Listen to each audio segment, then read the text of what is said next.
Hello everyone, and welcome back to our channel, the home of fearless political commentary where South Africa's drama never sleeps.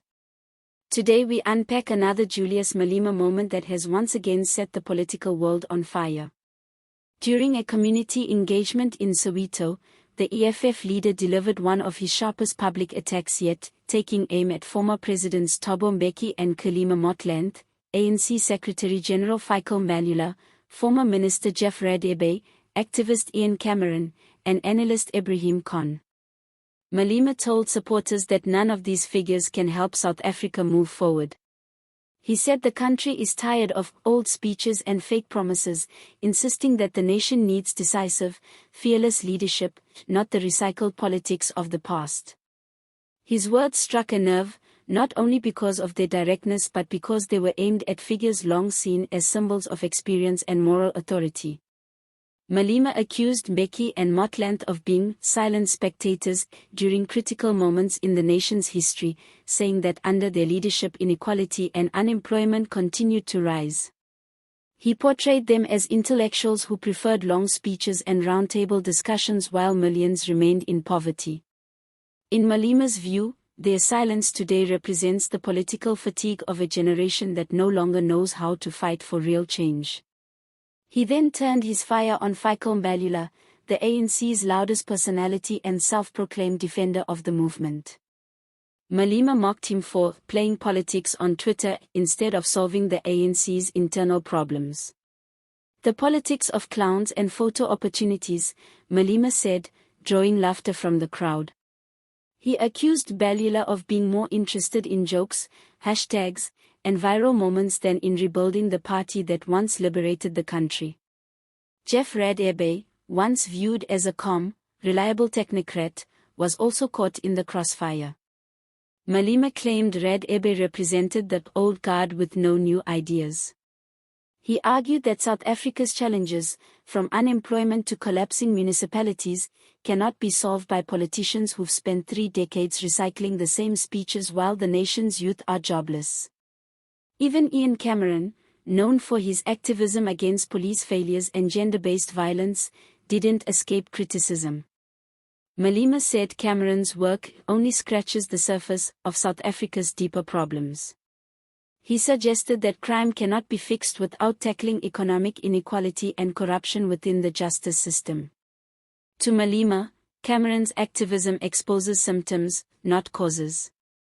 Then came Ebrahim Khan, a political analyst who recently accused the EFF of being populist and opportunistic.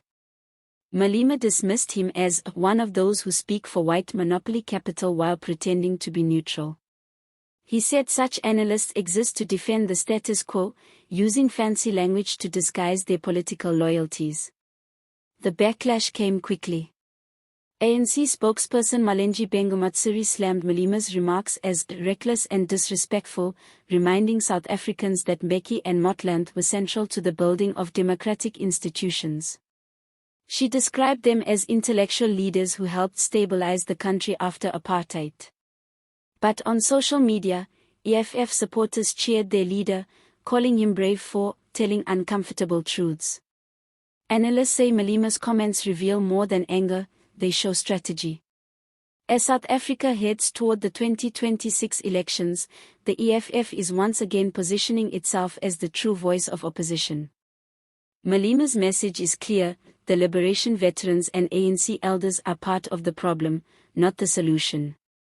He wants to present the EFF as the only party willing to speak the language of the people, blunt, emotional, and unfiltered.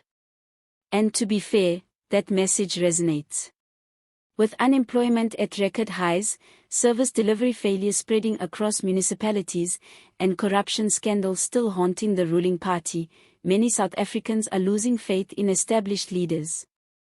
Malema's confrontational style appeals to voters who feel abandoned by the political elite. He taps into anger and turns it into a movement. But Malema's critics argue that he thrives on chaos. They say his speeches are long on fire and short on solutions.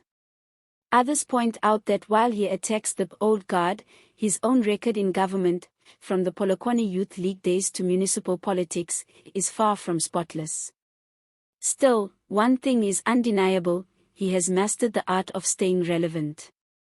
Every controversial statement becomes a headline. Every insult becomes a talking point. Malema's real strength lies in timing. He knows exactly when to strike, when the ANC looks divided, when the DA faces internal disputes, and when ordinary people are fed up with load shedding and economic pain. His latest attack is not random. It's part of a pattern of reminding South Africans that the EFF is not afraid of anyone, not even the respected former presidents who once shaped national policy.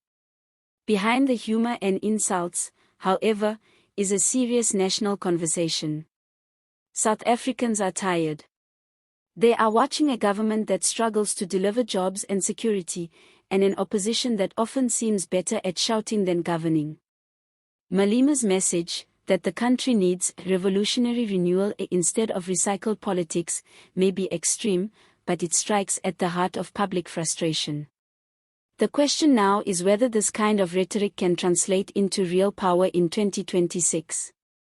The EFF's challenge has always been to convert energy into votes, and votes into governance. Can Malema move beyond criticism and offer a workable plan for economic recovery, land reform, and job creation? Or will his politics remain a theater of defiance rather than a blueprint for progress? Whatever the case, South African politics would be far less interesting without him. His speeches blend humor, rage, and brutal honesty in ways that few other leaders can manage. He can make people laugh one moment and think deeply the next. Even his harshest critics admit that he has an instinct for connecting with the frustrations of ordinary people. So, what do you think? Is Malema the voice of truth in a corrupt system, or is he simply stirring chaos to stay relevant? Do you believe the country needs to sweep away its old political class, or can renewal still come from within the ANC and its allies? Let us know what you think in the comments below. If you enjoyed this deep dive into the country's latest political showdown, please give this video a thumbs up, subscribe to the channel, and don't forget to turn on the notification bell so you never miss an update. Thank you for watching. Stay sharp, stay politically aware, and as always, see you next time.